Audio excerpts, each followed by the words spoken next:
இன்றைக்கு தொடங்கி வைக்கப்பட்டு பயன்பாட்டில் இருக்கிறது.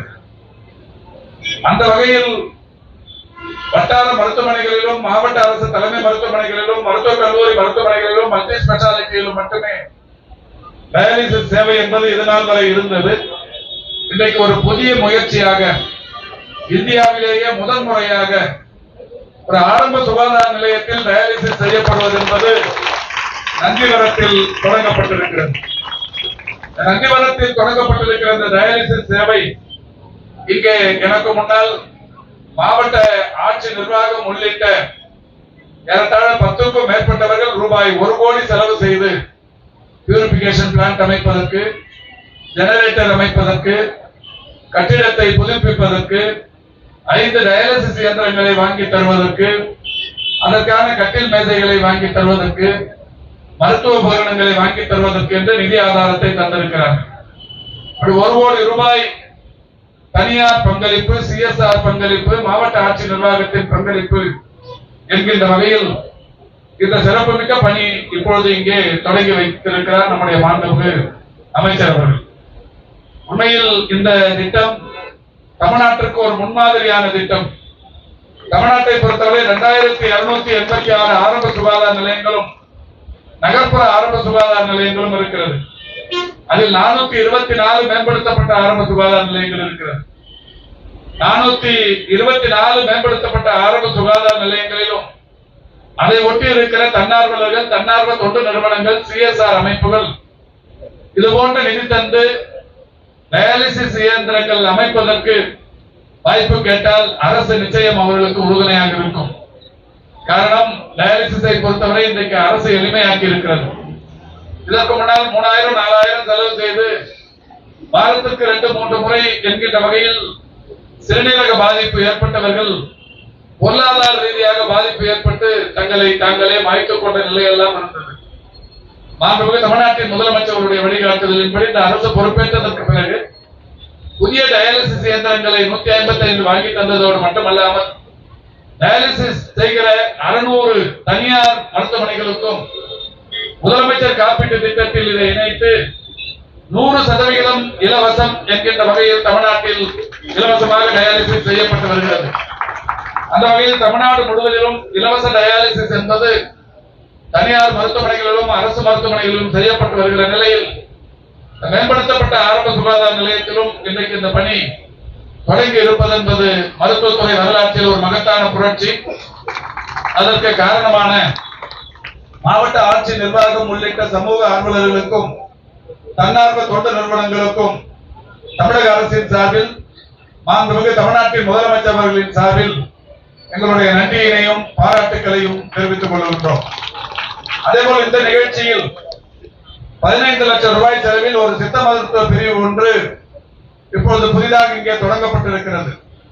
கேம்காலில் இருந்து மருந்துகள் வரவழைக்கப்பட்டு சித்த மருத்துவத்தை சிறப்பாக செய்கிற வகையில் ஒரு அமைப்பு தோற்றுவிக்கப்பட்டு மாண்புமிகு அமைச்சர் அவர்களும் நாங்களும் அதை இப்பொழுது மக்களின் பயன்பாட்டிற்காக திறந்து வைத்திருக்கிறோம்.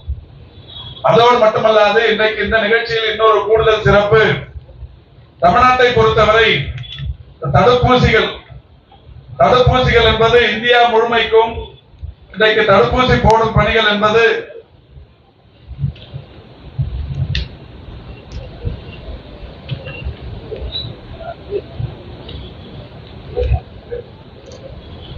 ஆயிரத்தி 1978ஆம் ஆண்டு தொடங்கி 6 நோய்களை தடுப்பதற்கு தடுப்பூசி திட்டம் என்பது தொடங்கப்பட்டது. அது 1985க்கு பிறகு நாடு தழுவிய தடுப்பூசி திட்டமாக வலுப்படுத்தப்பட்டு இன்றைக்கு ஏறத்தாழ 12 வகையான தடுப்பூசிகள் போடும் பணிகள் நடைபெற்றுக் கொண்டிருக்கிறது. 12 வகையான தடுப்பூசிகளை பொறுத்தவரை தமிழ்நாட்டில் சற்றொப்ப 10 லட்சம் கர்ப்பிணி தாய்மார்கள் பயன்பெறுகிறார்கள். 9 லட்சம் பச்சிளம் குழந்தைகள் பயன்பெறுகிறார்கள். 9 லட்சம் பச்சிளம் குழந்தைகளும் 10 லட்சம் கர்ப்பிணி தாய்மார்களும் ஆக ஏறத்தாழ 20 லட்சம் மனித உயிர்கள் பயன்பெறுகிற வகையில் 11 வகையான தடுப்பூசிகளை அளிப்பதற்கு 12 தடுப்பூசிகள் பயன்பாட்டில் இருக்கிறது. 12 வகையான தடுப்பூசிகளையும் இருப்பு வைப்பதற்கு இருக்கிற ஒரே இடம் சென்னையில் இருக்கிற டிஎம்எஸ் அலுவலகத்தில் ஒரு பெரிய அலுவலக வளாகம் இருக்கிறது. சென்னையில் இருக்கிற அந்த கட்டிடத்தை பொறுத்தவரை அங்கிருந்துதான் தமிழ்நாட்டின் 38 வருவாய் மாவட்டங்களுக்கும் தொடர்ச்சியாக இந்த தடுப்பூசிகள் பிரித்து அனுப்பப்பட்டுக் கொண்டிருக்கிறது.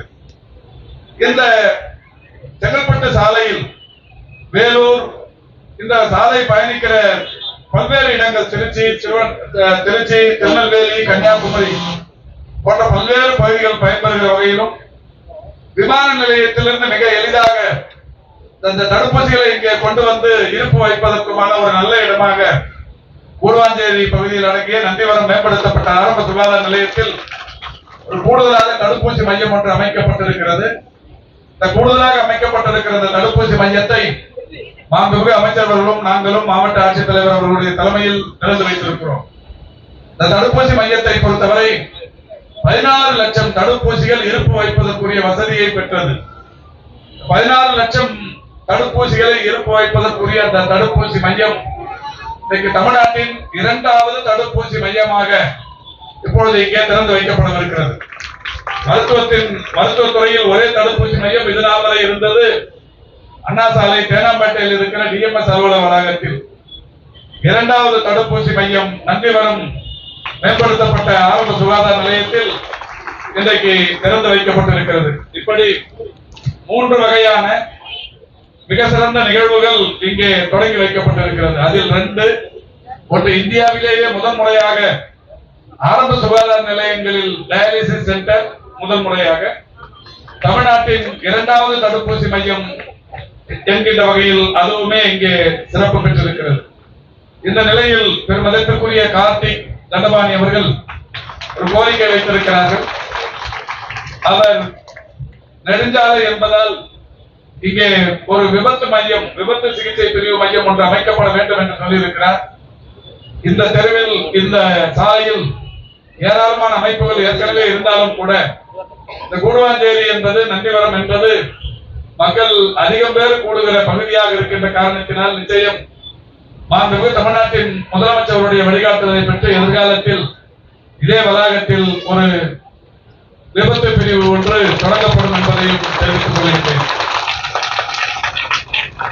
மாண்புமிகு தமிழ்நாட்டின் முதலமைச்சர்கள் நாளை மறுநாள் 26ஆம் தேதி இந்த துறையில் மற்றும் ஒரு புரட்சியாக 2642 மருத்துவர்களுக்கு வெளிப்படை தன்மையுடன் ஒளிவு மறைவற்ற வரையில் இதுவரை இந்த துறையில் மட்டுமல்ல இந்தியாவில் எந்த மாநிலத்திலும் செய்யாத வகையில் எம்ஆர்பி மூலம் தேர்வு நடத்தி 2553 மருத்துவர்கள் நியமிப்பதற்கு நடத்தப்பட்ட தேர்வில் 24,000 பேர் பங்கேற்றார்கள்.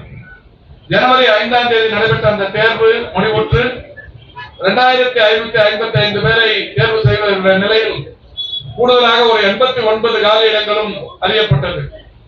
அந்த வகையில் 2642 மருத்துவர் காலி பணியிடங்களுக்கு தேர்வு முடிவுற்று நேற்றைக்கு முன்தினம் இரவு யார் அந்த 2642 என்கின்ற வகையில் communal rotation, certificate verification, ranking போன்ற பல்வேறு நிலைகளை கடந்து 2642 பேர் இன்றைக்கு அறிவிக்கப்பட்டார்கள்.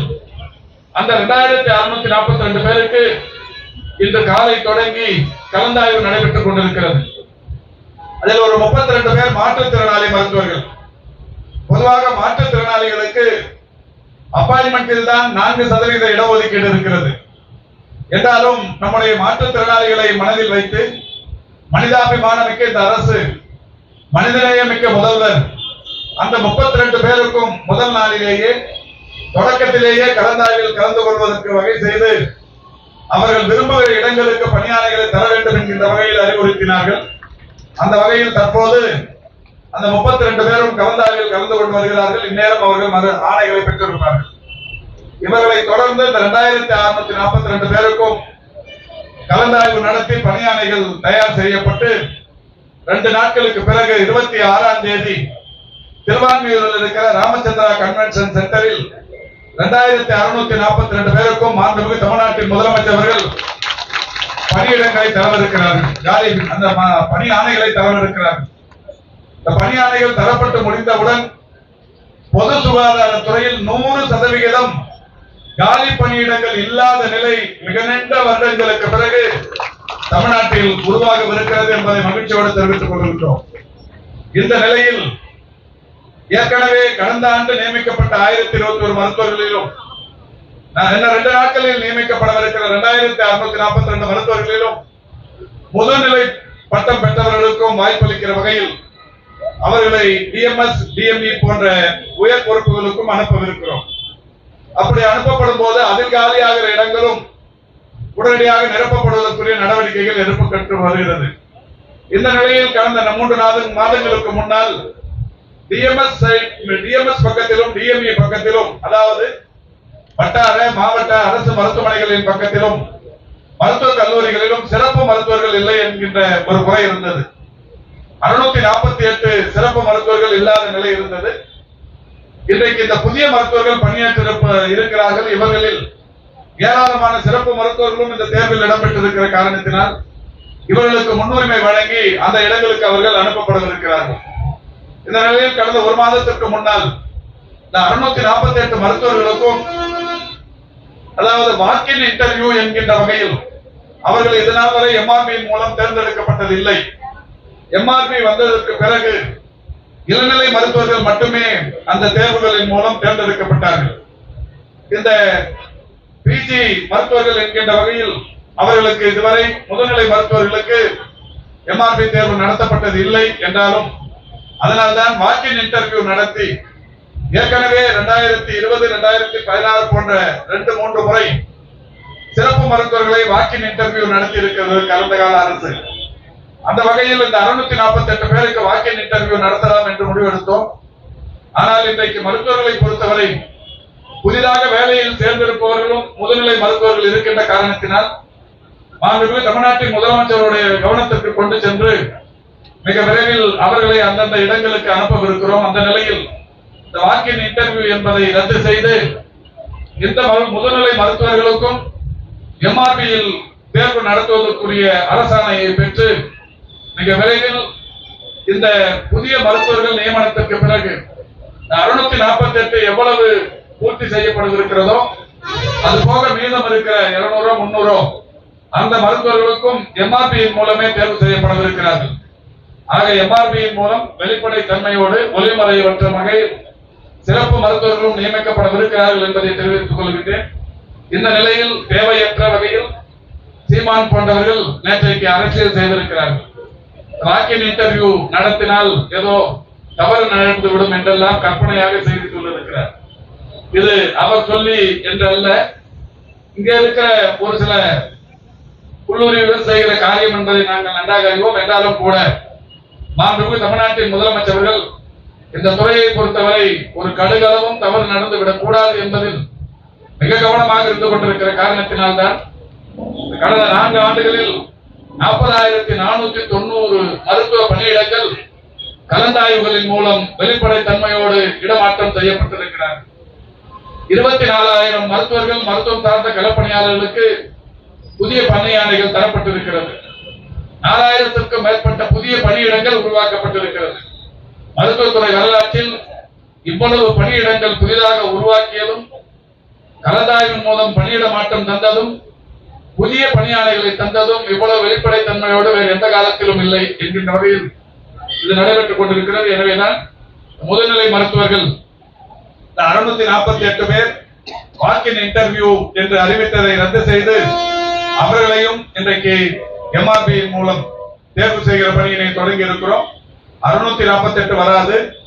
இந்த புதிய மருத்துவர்கள் நியமனத்திற்கு பிறகு அதில் யாரெல்லாம் அதில் தகுதி உள்ளவர்கள் இருக்கிறார்களோ அவர்களை சம்பந்தப்பட்ட துறைகளுக்கு அனுப்பி மீதம் இருப்பவர்களை எம்ஆர்பியின் மூலம் எடுப்பதற்கு அரசாணை ஒன்று வெளியிட்டு அதற்குரிய ஆணைகளை மாற்றும் முதல்வர் அவருடைய வழிகாட்டுதலோடு வெளியிட்டு அதையும் செய்யவிருக்கிறோம் என்பதை தெரிவித்துக் கொள்கிறேன்.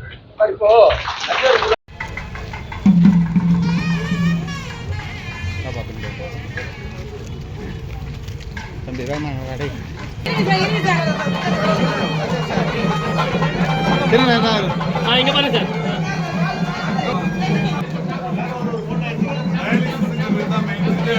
கொஞ்சம் தள்ளி போங்க.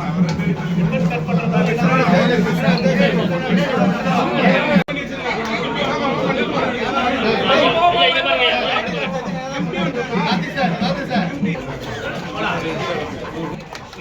கொஞ்சம் கைமா எம்எல்ஏ மேடம் கொஞ்சம் முன்னாடி சார் இங்க பாருங்க சார் கொஞ்சம் போன் தள்ளி கை கை கேது மேடம் கொஞ்சம் முன்னாடி வாங்களா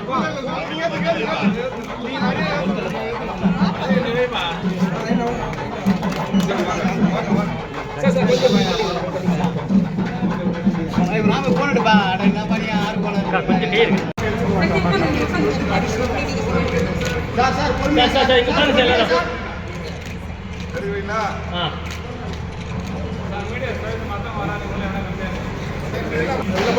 உள்ள போவானா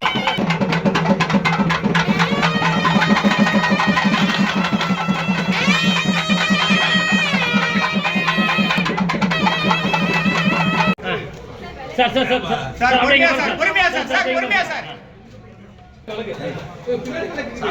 சார் இங்க பாருங்க சார் வந்துருங்க madam madam on side sir sir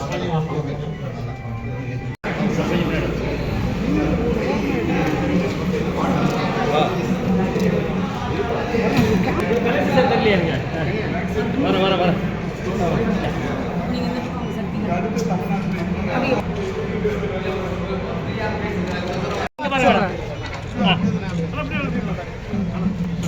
ready sir இங்க பாருமா